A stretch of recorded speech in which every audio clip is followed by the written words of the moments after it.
नमस्कार, मैं उक्ष्मा व्यास वीरभूमि राजस्थान न्यूज से। नर्सिस, पैरामेडिकल व फार्मेसी अभ्यर्थियों का नियुक्ति की मांग को लेकर अनिश्चितकालीन धरना जारी। 8 कैडर की नौकरी का इंतजार कर रहे अभ्यर्थियों का सब्र लगा टूटने। राजस्थान नर्सेस और पैरामेडिकल फार्मेसी संघर्ष समिति की ओर से नियुक्ति की मांग को लेकर राज्य स्वास्थ्य एवं परिवार कल्याण संस्थान शीफू में धरना 12वें दिन भी जारी रहा।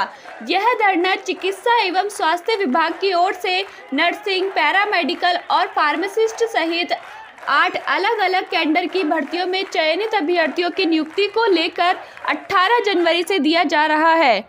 संघर्ष समिति के सदस्यों ने बताया कि इस धरने में काफी संख्या में महिला नर्सेस कर्मी अपने बच्चों के साथ कड़ाके की सर्दी में धरने पर बैठी हुई है। अपनी मांगों के समर्थन में सरकार से लगा रहे हैं गुहार, लेकिन धरना स्थल पर अभी तक किसी ने नहीं ली है सुध। इसको लेकर बेरोजगार आक्रोशित है। रविवार 28 जनवरी को धरना स्थल पर बैठी महिला अभ्यर्थी घायल हो गई, जिन्हें एसएमएस अस्पताल में भर्ती कराया गया। प्राथमिक उपचार के बाद भी वह धरने पर बैठी हैं।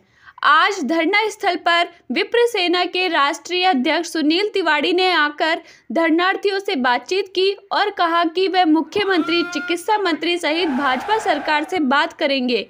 तिवाड़ी ने शीघ्र ही नियुक्ति दिलवाने का आश्वासन दिया।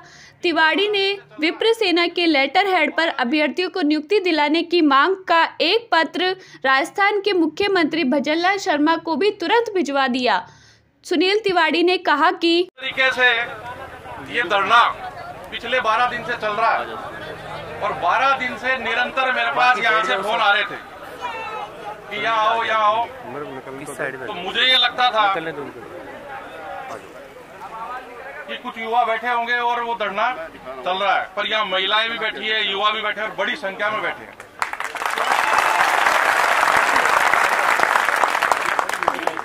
युवाओं के वोट पे ये भारतीय जनता पार्टी की प्रदेश में सरकार आई है, इस बात को कोई नकार नहीं सकता। बात नंबर 1 कि युवाओं के वोट पे ये सरकार बनी है, इसको कोई नकार नहीं सकता। बात नंबर 2, अप्रैल में लोकसभा जो चुनाव होने वाले हैं उसमें भी वोट आपको युवा ही देगा। 21,000-22,000 के लगभग ये भर्तियां हैं, जिनका सारा काम लगभग हो चुका। और आप बात करते हो कि हम बेरोजगारों को रोजगार देने के लिए, चाहे केंद्र हो या राज्य हो या बीजेपी हो या कांग्रेस हो, सबका एक ही मुद्दा कि बेरोजगारों को रोजगार देने के लिए हमारी सरकार को लाए। लो, आपकी सरकार ले आए। और अगर आप नहीं करते हो तो स्पष्ट मना करो कि हमारे बस की नहीं, हम नहीं कर सकते। आपने आरएस का एग्जाम रद्द किया, हम लोगों ने तारीफ करी, प्रदेश के सारे युवाओं ने तारीफ करी। इन्हीं मुद्दों पे, युवाओं के मुद्दे पे आपकी सरकार आई। जो आज ये धरना चल रहा है, इसके पक्ष में जो आज सत्ता में बैठे हुए लोग हैं, उन्होंने भी जगह जगह ट्वीट किए थे जब चुनाव चल रहे थे। अब जिन्होंने इनके पक्ष में ट्वीट किए थे वो कौन से बिलों में जाके छुप गए, उनको बाहर आना चाहिए। ये जो बच्चे बैठे हैं, इनकी कोई जात नहीं है, कोई बिरादरी नहीं है, ये पूरे प्रदेश के बच्चे हैं। और ये 22,000 बच्चों की जो भर्तियां हैं, ये कहीं ऐसा नहीं हो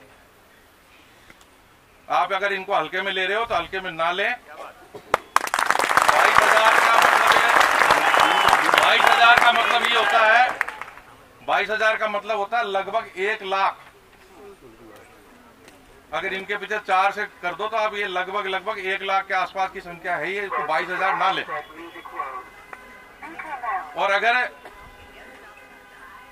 मैं स्पष्ट रूप से कहता हूं कि आपको भी ज्यादा यहां पड़े रहने से कोई फायदा होने वाला है नहीं। एक अल्टीमेटम दो 48 घंटे का कि या तो ये अपनी बातों को माने, और नहीं कहां मुख्यमंत्री जी मिलते हैं या कहां वो अधिकारी मिलता है जो बात करना ही पसंद नहीं करता, या कहां वो मंत्री मिलता है जिसको इतने बड़ी संख्या में बैठा हुआ यूथ नजर नहीं आ रहा है।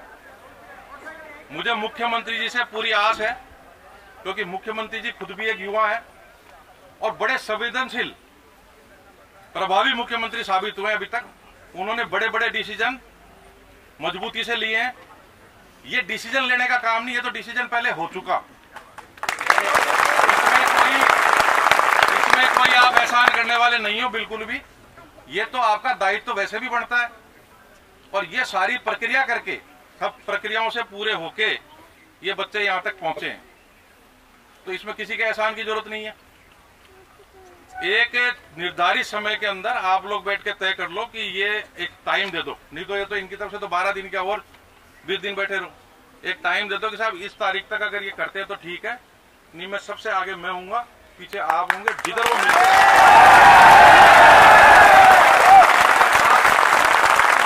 इनके पास सरकार है, इनके पास पुलिस है, इनके पास लाठियां हैं।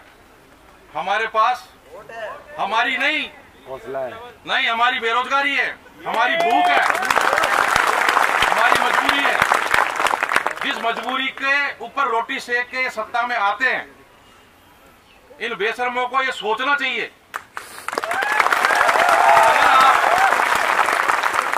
मैं इसमें ज्यादा रोल तो मानता हूं अधिकारियों का, क्योंकि सत्ता जो है वो तो बड़ी संवेदनशील है, इसमें कोई दो राय नहीं है।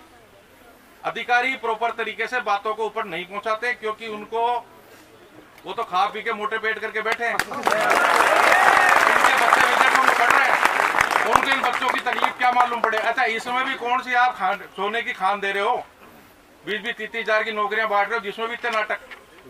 अगर आप 22,000 बच्चों को जिनका हक बढ़ता है अगर आप सेट नहीं कर सकते, तो मेरा मानना है कि 5 साल में आप जो लाखों लोगों को रोजगार देने की बात कर रहे हो वो बोगस साबित हो जाएगी। तो मेरा मुख्यमंत्री जी से, सरकार से ये आग्रह है, और मैं मेरी बात को ऊपर तक पहुंचाऊंगा अभी, कि यहीं से श्री गणेश किया जाए। ये बड़े योग्य बच्चे हैं, सारी प्रक्रियाओं से निकले हुए बच्चे हैं, पूरे प्रदेश के बच्चे हैं। लगभग 12-13 तरीके के इसमें वैकेंसी है, 8 तरीके की 8 उसमें है। आप सबको शामिल करते हुए एक बड़ा अच्छा मैसेज सरकार का जा सकता है। अच्छा, मुझे पक्का मालूम है कि बात उन तक प्रॉपर तरीके से पहुंची नहीं है। अगर बात पहुंचती तो ये 12 दिन की जरूरत नहीं पड़ती। अब हम बात पहुंचाएंगे तरीके से, हाथ जोड़ के, निवेदन करके, क्योंकि हमें नौकरी करनी है। हमें कोई धरना प्रदर्शन का शौक नहीं है, मजबूरी में हम सड़कों पे आए। और हम तो सभी जने हाथ जोड़ के सरकार से ये विनती करते हैं कि आप इनकी सुनवाई करें। और अब ऐसा नहीं, अब ये 12 दिन से 14 दिन की तरफ नहीं बढ़ने वाला धरना नहीं। हम आपके जहां पे भी आप लोग रहते हैं, जिस जगह आप मीटिंगें करते हैं सरकार बनाने की, बिगाड़ने की, वहां तक हम लोग आएंगे।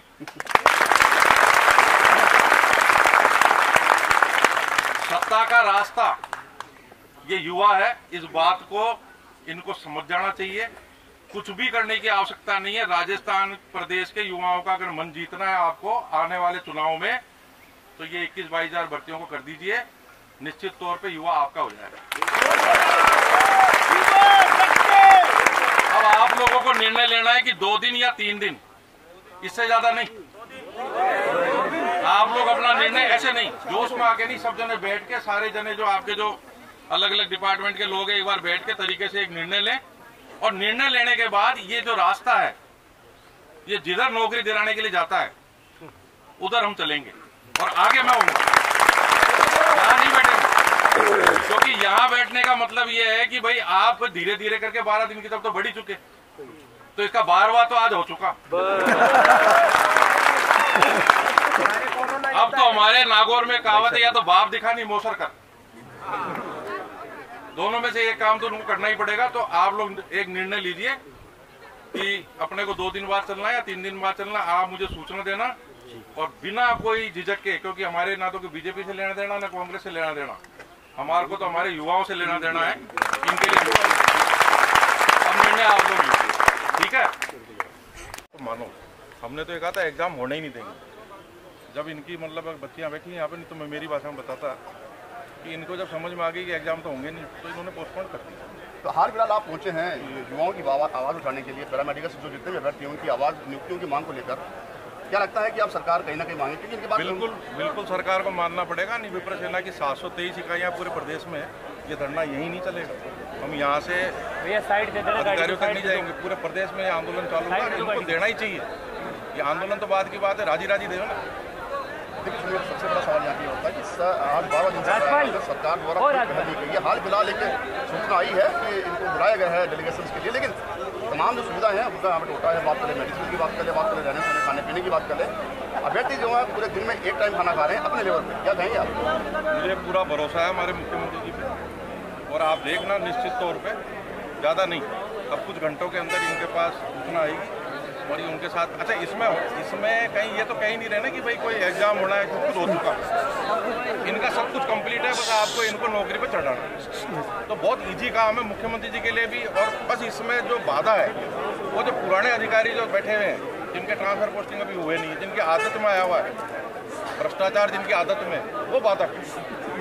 और कोई मुख्यमंत्री जी की आप अगर बिल की बात करो तो मैं कह सकता हूँ ऐसा मुख्यमंत्री प्रदेश को ना तो पहले मिला, आगे की मैं कह नहीं सकता। तो निश्चित तौर पे मुझे तो विश्वास है कि कुछ घंटों बाद इनके पास सूचना आ जाएगी और इनको लेकर मुख्यमंत्री बैठेंगे। आपका ये जो उम्मीद है वो अच्छी उम्मीद है, लेकिन सबसे बड़ा सवाल ये है कि सरकार और अधिकारी जो है जो कैंडिडेट्स क्वालिफाई हुए हैं भर्तियों के लिए, नियुक्तियों के लिए, वो उनमें गड़बड़ डाला है। गड़बड़ डालेगा मतलब फर्जी कुछ कैंडिडेट्स हैं, उनकी वेरिफिकेशन अभी तक उनके जोरों से होकर नहीं आई। तो इसका मेरा तो ये जवाब है कि अशोक स्तंभ के नीचे इन्होंने एग्जाम दिया था, बीजेपी कांग्रेस के भूल के या पंजे पे थोड़ी एग्जाम दिया था। इनका जो एग्जाम हुआ था, जो इन्होंने फीस जमा कराई थी, वो तो एक अशोक स्तंभ जो होता है ना, जो सबका होता है, उसके नीचे एग्जाम दिया था। इनको क्या लेना देना है? अगर कोई गड़बड़ घोटाला किया भी है तो उन नेताओं ने किया है, उन अधिकारियों ने किया, जाके उनसे बात करो। ये बच्चे तो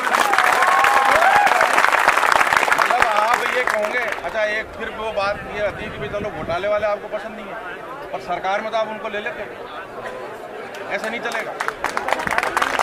इन बच्चों का कोई दोष नहीं है। मतलब आप किसी बावले आदमी से पूछ लो कि इन बच्चों का क्या दोष है, कोई दोष नहीं है। इन बच्चों को नौकरी पर चढ़ाने में कोई आपको बहुत बड़ा ऐसे कोई आडंबर करना पड़ रहा है, नहीं करना पड़ रहा, सीधा सीधा काम। इसकी जांच होने भाई, अगर इनकी जांच में कोई दोषी पाया जाता है, कोई बच्चा दोषी पाया जाता है, बढ़ा देना, एक बार तो नौकरी दो। लगातार जो बीजेपी है, तो विपक्ष में थी, तो युवाओं के मुद्दों को लेकर, महिलाओं के मुद्दों को लेकर उन्होंने मुद्दा बनाया था, जिसको लेकर हाल फिलहाल प्रचंड बहुमत सरकार बना रही है। लेकिन वो दो युवा वर्ग ही आज विशेष रूप से खड़कों पर बात करें RSVens की कर रहे हैं। चलो हालांकि वो मामला निपट गया है, लेकिन बात करें RYF की, राजीव गांधी युवा मित्र की बात कर ले मेडिकल से, क्या कहेंगे आप? देखो, सरकार एक एक करके सोल्यूशन कर रही है। अपना ये कह देना कि सरकार कानूनी गलत है। RS का हुआ, CET वालों की भी जो उनकी भी प्रॉब्लम है, उसको भी सरकार सुन रही है। और ये राजीव गांधी मित्र वाले जो मैं वहाँ पे भी जाके आया था, उनकी भी एक अलग प्रकार की प्रॉब्लम है, उसको भी सरकार देख रही है। विधानसभा में बात हुई है, पर ये सबसे हटके इसको उससे मिक्स नहीं करना चाहिए। इसलिए नहीं करना चाहिए कि इनके तो सब कुछ हो चुका। आप बात को समझो, इनका दर्द क्या है। अगर ये एग्जाम में अपीयर नहीं होते, कोई स्टे होता, कुछ और कुछ होता, तो समझ में आती बात। इनका तो सब कुछ हो चुका। इनके माँ बाप इनकी नौकरी के पैसों की वेट कर रहे हैं। नियुक्ति बदली, आपने कहा कि इनका ठीक है, हम मानते हैं, आपकी बात सहमत है, लेकिन अब RYF की बात कर लें, जैसे कि उन्होंने कहा कि आप मिक्स मत कीजिए, लेकिन वो तो ऑन रोल थे, उनको हटाए गए हैं जब उनकी भर्ती हो चुकी थी। हाल फिलहाल ये संविदा में है। भाई देखो, मैं तो उनके भी पक्ष में खड़ा हूँ, उनके बारे में मैं यहाँ कुछ नहीं कहूँगा। मैं तो यहाँ आया हूँ तो मैं यहाँ की बात करता हूँ। ये पूरी एक प्रक्रिया से निकल के आए हुए बच्चे, ठीक है। मतलब मैं तो कह रहा हूँ कि इसको तो तुरंत प्रभाव से हमारे देश के प्रधानमंत्री को भी संज्ञान में लेना चाहिए। मतलब ये बच्चे वो हैं जो आप सभी चीज़ों से, प्रक्रियाओं से निकल के आए हैं, और इनका आप फायदा उठाओ ना भाई। आज ये आपको फायदे का चुनाव के रूप में समझो आप इस बात को, कि अब कौन सी एग्जाम होगी, कौन सी प्रक्रिया होगी, जब तक आचार संहिता आ जाएगी। तो इनका तो सब कुछ हो चुका है। एक साथ 22,000 बच्चों को वोटर बनाओ। एक सवाल क्या आश्वासन देंगे, कब तक आप इनका साथ देंगे, कब तक नियुक्ति नहीं होगी तब तक साथ देंगे? लगातार आज 12 दिन चल रहा है। सरकार द्वारा अभी तक कोई संज्ञान नहीं लिया गया है। सबसे बड़ी बात यहाँ पे है कि 12 दिन तक लगातार बैठिए, सड़कों में सो रहे हैं, आंदोलन। क्या कहेंगे आप? मेरा तो इनको ये मानना, मेरा कहना है कि 48 घंटे से ज़्यादा इनको वेट नहीं करना चाहिए, अल्टीमेटम देना चाहिए। अब जैसे ये बच्ची देखो, आप इसकी स्थिति दिखाओ, आप ये बेहोश लगभग होगी। अब ये क्या मरने के इंतजार कर रहे हैं बच्चों को? यही सवाल आपसे मैं कर रहा था कि आप सुविधाओं का टोटा है यहाँ पे, बावजूद जो ओस की बूंदें हैं रात को उनकी रजाइयों बुला कर देती हैं, सुबह देर तक धूप नहीं निकलती, अभ्यर्थी जो है दिन में एक टाइम खाना खा रहे हैं। क्या संवेदनशील सरकार जो कही जाती है, जैसे आपने कहा अपने भाषण में, क्या लगता है कि सरकार को पहले हटाना चाहिए था? नहीं आ जाएगी सरकार। कब तक? अब मैंने कहा ना भाई, अब आप ये मानो कुछ घंटे बाकी, चंद घंटों में, कहने का मतलब चंद घंटों में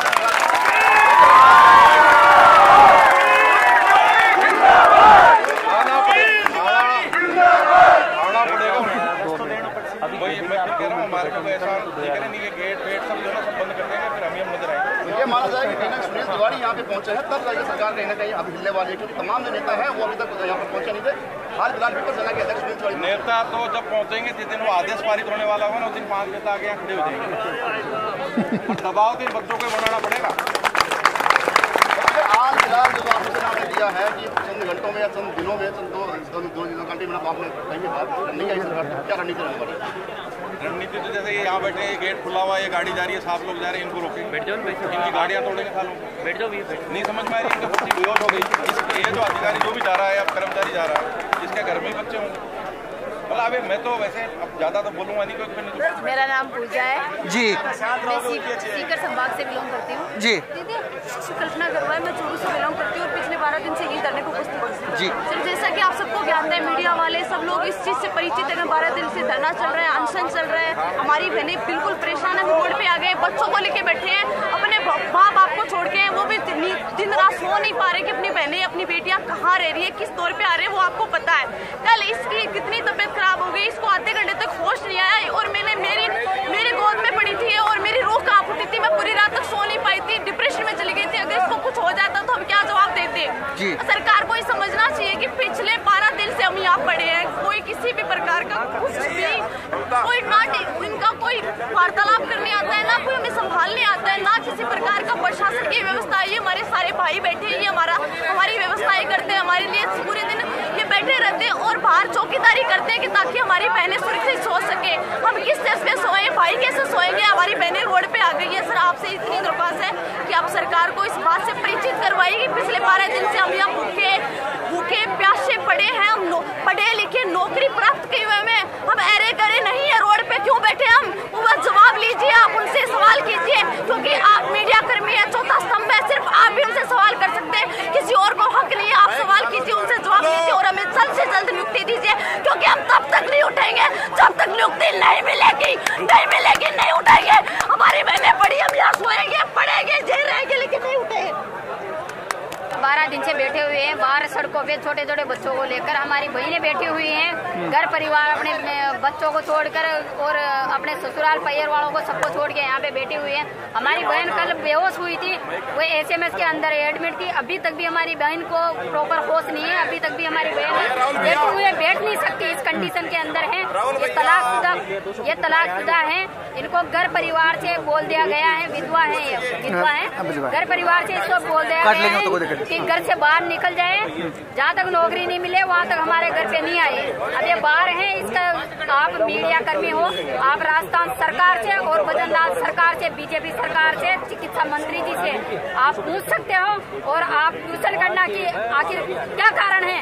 ये अनपढ़ गंवार नहीं है, पढ़े लिखे युवा हैं, ईंट का जवाब पत्थर से देना जानता है। ये सरकार तो आप लोगों ने बनाई है ना, तो आपको क्या उम्मीद थी इस सरकार से? इस सरकार से हमें उम्मीद थी, कांग्रेस सरकार ने ये वैकेंसी निकाली थी और ये वैकेंसी निकाल के हमारे डॉक्यूमेंट्स वेरिफिकेशन करवा के फाइनल प्रोविजनल लिस्ट निकाल के और हमें बेवकूफ बना के और हमें भ्रमित किया गया था। तो हम नहीं, भ्रमित कांग्रेस सरकार ने किया, हमने बीजेपी सरकार इसलिए बनाई ताकि कांग्रेस सरकार को हमें भ्रमित कर रखा था, हमें नियुक्ति मिल सके, हमारा भविष्य सुरक्षित हो सके, हमारे माता पिता का भविष्य सुरक्षित कर सके, हमारे बच्चों का भविष्य सुरक्षित करने सके। भाजपा को वोट दे रहे हैं, भाजपा के कार्यकर्ता तो हमारे का हक बनता है कि हमारी उम्मीदों पे खरा उतरे और यहाँ पे पड़ेगा। और डबल इंजन की सरकार हमने बढ़ाई थी, मैंने कल भी बोला था और मीडिया के माध्यम से मैं राजस्थान सरकार को, बजरलाल सरकार को मैसेज देना चाहती हूँ कि डबल इंजन को गिराते हुए टाइम नहीं लगेगा। हम देश की जनता हैं और देश के पढ़े लिखे युवा हैं, हम वो जमाने गए जो एक पार्टी के इस पे वोट दिया करते थे। अब हम अच्छे बुरे को बहुत अच्छे से जानते हैं कि कौन सी सरकार हमारे साथ अच्छा करती है और कौन सी सरकार हमारे साथ अपनापन होने का दिखावा करती है। राजस्थान सरकार आने वाले लोकसभा चुनाव में इसका सामना करना पड़ेगा। समय रहते समझ जाइए, अभी तो आपके पास समय है और हम अभी तो आपसे निवेदन कर रहे हैं, वरना डबल इंजन की सरकार को ट्रिपल इंजन की बना के नीचे नहीं उतार दे तो हमारा नाम बदल देना। हम राजस्थानी युवा हैं जी। आगे आगे क्या कदम होंगे आपके इसके आगे? हम आज 12वां दिन है, गांधीवादी तरीके से हम चल रहे हैं। हम राजस्थान सरकार से निवेदन कर रहे हैं, हम भूख हड़ताल पे, कार्मिक अनशन पे बैठे हुए हैं कि राजस्थान सरकार हमारी सुन ले, क्योंकि राजस्थान सरकार के ही हम बच्चे हैं। हम एक पिता से भी अगर कोई चीज मांगते हैं तो निवेदन से मांगते हैं और जिद करते हैं। पहले हमारी जिद थी, हमारा निवेदन था, लेकिन आने वाली स्टेप राजस्थान सरकार के लिए खतरनाक होगी और उसका सामना राजस्थान सरकार, भजन लाल सरकार नहीं कर पाएगी। हमें मजबूर ना करे राजस्थान सरकार, हमें युवाओं को मजबूर ना करे। बार बार बोल रहे हैं, अभी समय है आपके पास। बाकी आगे की स्टेप में बोलना नहीं चाहूंगी, समय पर हम जवाब देंगे राजस्थान सरकार को, बीजेपी सरकार को, भजन लाल सरकार को, क्योंकि ये जो मैं ज्यादा कुछ बोलना नहीं चाहती। अपना नाम बता दें। मेरा नाम पूजा बावरिया, मैं बूंदी से। ये बच्चा किनके साथ है आपके? अच्छा, आप कहाँ? आपका नाम बताओ, जोर से बताओ।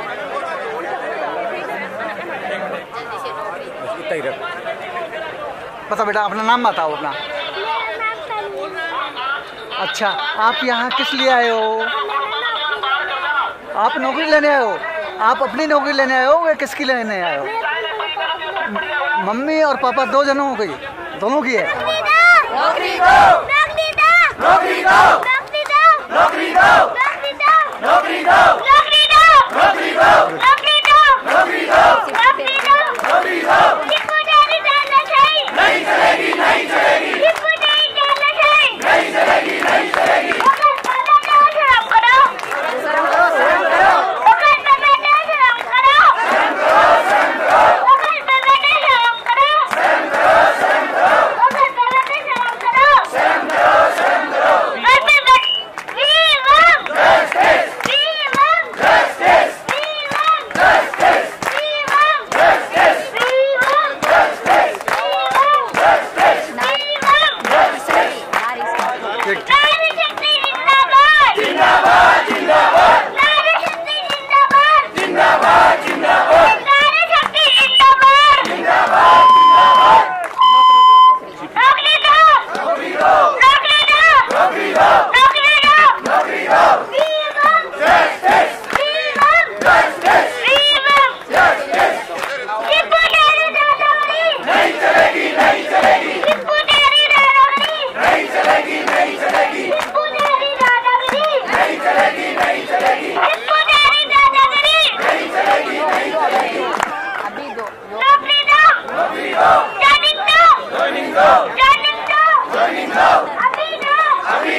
मेरा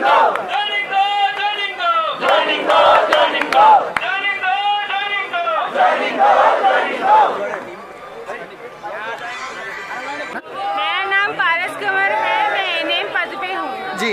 मैं यहाँ पर ज्वाइनिंग लेने आई हूँ और अपने भाई बहनों का साथ देने आई हूँ जी। और मैं इनका साथ जब तक दूंगी जब तक ज्वाइनिंग नहीं मिलेगी जी। मैं यहाँ पर ही बैठूंगी और ज्वाइनिंग तो मैं लेकर जाऊंगी और इनको देना ही पड़ेगा क्योंकि ये हमारा अधिकार है। धरना स्थल पर आज महिला अभ्यर्थियों ने सकट चौथ यानी तिलकुटा चौथ का व्रत रखा और कथा सुनी। सर मेरा नाम सुनीता है जी। आप कहाँ से हैं? दौसा से हूँ जी। मैं जो ये नर्सिंग पैरामेडिकल भर्ती 2023 के लिए यहाँ धरने से आज 12 दिन हो गए और हम लोग हैं जो सब एक हैं। यदि मेरा नाम नीतू है, जी। मैं एनएम पद हूँ और यहाँ नियुक्ति के लिए बैठी हुई हूँ और अनशन पर भी बैठी हुई हूँ। हमें नियुक्ति चाहिए। अगर हमें नियुक्ति नहीं मिलेगी हमारे माँ बाप अनशन पे कब से हो? अनशन में मैं कल से हूँ जी। हाँ, कल आई होती हूँ, कल से मेरी समस्या थी कि मैं यहाँ आ नहीं पाई, इतनी फाइट करके आई हूँ यहाँ तक कि मेरे जो यहाँ की दूरी में जितने संघर्ष लाभ के आई हूँ ना वो मेरे को पता है। मैंने हर लोगों का संघर्ष किया है। अरे क्या करोगी, क्या करना है, कुछ नहीं है, सभी लोग घर बैठे तो आप भी घर बैठो। मैंने कहा नहीं, ये अकेले की लड़ाई नहीं है, हम सबकी लड़ाई है। ये नहीं कि मैं ये बैठ जाऊँ तो ये सभी लोग बैठ जाएंगे तो कोई भी आगे नहीं बढ़ेगा। इसलिए हमें नियुक्ति चाहिए, हम नियुक्ति लेके जाएंगे, मरेंगे कटेंगे पर नियुक्ति चाहिए हमें। जी। धर्मपाल हूँ, बानसूर से हूँ मैं जी। पिछले 12-13 दिन से हम लोग सब यहाँ धरने पे हैं। 8 कैडर के हैं हम लोग जी। हम लोग 7 कैडर का पोस्टिंग के लिए हैं। 8वां कैडर एक फार्मासिस्ट है, इसकी प्रोविजनल लिस्ट जारी होनी चाहिए जी। इसकी 12 सालों से अभी तक पोस्टिंग भी नहीं हुई पे। जबकि ड्रग पोस्टिंग एक्ट 1940 रूल 1945 ये बोलता है जी कि दवाइयों का डिस्ट्रीब्यूशन, स्टोरेज ये सब फार्मासिस्ट के थ्रू होना चाहिए। एक भी गोली खाएगा मरीज फार्मासिस्ट के थ्रू खाना चाहिए जी। हम ये रूल फॉलो करवा रहे हैं कि 12 साल से नियुक्ति नहीं हो पाई। हम निविदा संविदा पे एक अल्प मानदेय पे काम कर रहे हैं जो कोरोना योद्धा भी हैं जी। हम लोग 8 कैडर के अभ्यर्थी यहाँ जो पोस्टिंग योग्य है लंबे समय पे अल्प मानदेय पे हमारी सेवाएं दी हैं या धरने कर रहे हैं। हम एक प्रदेश के डिस्ट्रिक्ट से लगा के एक ढाणी तक की चिकित्सा व्यवस्था को सुदृढ़ करना चाह रहे हैं जी। हम और कुछ नहीं, कोई हीरा थोड़ी मांग रहे हैं, हम कोई परमानेंट नियुक्ति मांग रहे हैं बस। और क्या मांग, जो हमारा राइट बनता है। तो सरकार से हम ये गुजारिश करना चाहता हूँ हमारी मांग को तुरंत संज्ञान में ले जी, क्योंकि हम में से ऐसे हैं जो निकट भविष्य में अवरेज होने के कगार पे भी हैं जी। लंबे समय से हम व्यवस्थाएं को हमने देखा है। कोरोना के टाइम पे भी आज भी हम निविदा संविदा कर्मी ही हम यहाँ पे हॉस्पिटलों में सारे काम देख रहे हैं, चाहे वो किसी भी एंगल में हो जी। ये जो सैलरी है इसमें हम लोग खाना नहीं खा सकते जी। जान के आती हॉस्पिटल लगेगा कि आज अनशन का 5वां दिन है। अनशन का आज 5वां दिन है और धरने का 12वां दिन है जी। सरकार हमारी अभी तक सुध नहीं ले पाई है। हमारे बेरोजगारों के लिए और प्रदेश के लिए कहीं ना कहीं चिंता का विषय है ये जी। सरकार से मेरी गुजारिश होगी इसको तुरंत संज्ञान में लेवे और नियुक्ति आदेश जारी करवाएं। नहीं, क्या कारण माना जा रहा है कि इतना जो लेट हो रहे हैं, इसके पीछे कारण क्या माना जा रहा है? सरकार के काम करने की परफॉर्मेंस नहीं है जी। सीफू का पिछले 5-6 महीनों से लिस्ट निकालने का आदेश है। इसको लिस्ट निकालनी चाहिए, प्रोविजनल डालनी चाहिए। जो राजस्थान से मैं 2003 के अंदर फार्मेसी किया था, जो 4 कॉलेज थी पूरे राजस्थान में जी। उन 300 बंदे ही का एग्जाम से वो 300 बंदे ही निकलते थे, बाकी वो सब 100-150 बंदों का रजिस्ट्रेशन होता था। आज 2023 में मैं अभी मई के अंदर राजस्थान यूनिवर्सिटी से डिग्री निकला के लाया हूँ जी। 20 साल हो गए, आपका वैकेंसी बराबर निकालनी चाहिए, सीटें खाली बोल रही हैं। नहीं, चयन की प्रक्रिया तो आपकी साफ सुथरी है, इसमें कोई साफ सुथरी है, कोई इसमें कोई नाथी के बाड़ा जैसी कोई समस्या थोड़ी है। कुछ नहीं है, चयन बिल्कुल साफ है, नीट एंड क्लीन है जी। हम लोग जो एकदम नीट एंड क्लीन है, राजस्थान यूनिवर्सिटी, RUHS है, GNUS है। अच्छा, हमारी तुरंत वैकेंसी को संज्ञान में लेके हमारी प्रोविजनल डाले, पोस्टिंग को प्रोसेस को दे, ताकि हम लोग हैं जो गरीब जनता की सेवा करें, गरीब आदमी की सेवा से जुड़े जी, मन लगा के जुड़े। आगे कदम क्या होगा आपका? हमारे आगे हमारी जो टीम है यहाँ पर जो भी एक भारी कदम उठाएगी उस हिसाब से हमको निर्णय लेना पड़ेगा। सरकार हमारी मांगे नहीं पहुँचती, जरूर हमको उचित कदम उठाना पड़ेगा। ये अपना नाम बताओ। मैं भरतपुर से हूँ, मेरा नाम काजल है। आवाज़ बताओ, आवाज़ मोटी करना। मेरा नाम काजल है, मैं मुख्यमंत्री जी के गृह जिले भरतपुर से जी। कैडर में से एक महिला स्वास्थ्य कार्यकर्ता की जो भर्ती है, मैं ये कहना चाहूँगी मुख्यमंत्री साहब ही कटाक्ष समझे, लेकिन ये आपकी सच्चाई थी। जब आप मुख्यमंत्री पद पर नहीं थे, आपका निवास लालनगर में आपके बिल्कुल जस्ट घर के बाहर एक ट्रांसफार्मर रखा हुआ। आप आरएसएस के कार्यकर्ता थे, उस ट्रांसफार्मर को हटाने के लिए आपने नगर निगम में इतनी प्रार्थनाएं, इतनी एप्लीकेशन दी, लेकिन सब खारिज हो गए। मुख्यमंत्री बनते ही आपके घर के बाहर जो ट्रांसफार्मर रखा था, 10 दिन के भीतर या 10 मिनट में ही वो हटा दिया गया। क्यों? क्या मुख्यमंत्री थे? हम यहाँ 12 दिन से धरने में बैठे हैं। क्या आपकी इतनी नहीं चलती कि आप हमें नियुक्ति दिलाएं?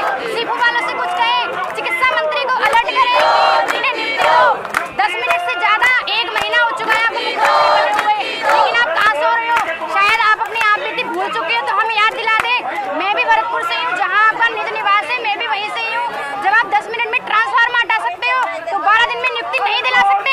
हमें नियुक्ति चाहिए। We want justice, we want justice, नियुक्ति दो, नियुक्ति दो। सरकार आपसे बड़े ही नम्र निवेदन से कह रही है, नियुक्ति दो। आक्रोश में आने से कोई नहीं रोक सकता। कल हम इसके अंदर घुस जाएंगे, अंदर जाने के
इस अवसर पर जंबा रामगढ़ के विधायक महेंद्र पाल भी अभ्यर्थियों से मिले। ये चैनल को लाइक, सब्सक्राइब व शेयर जरूर करें।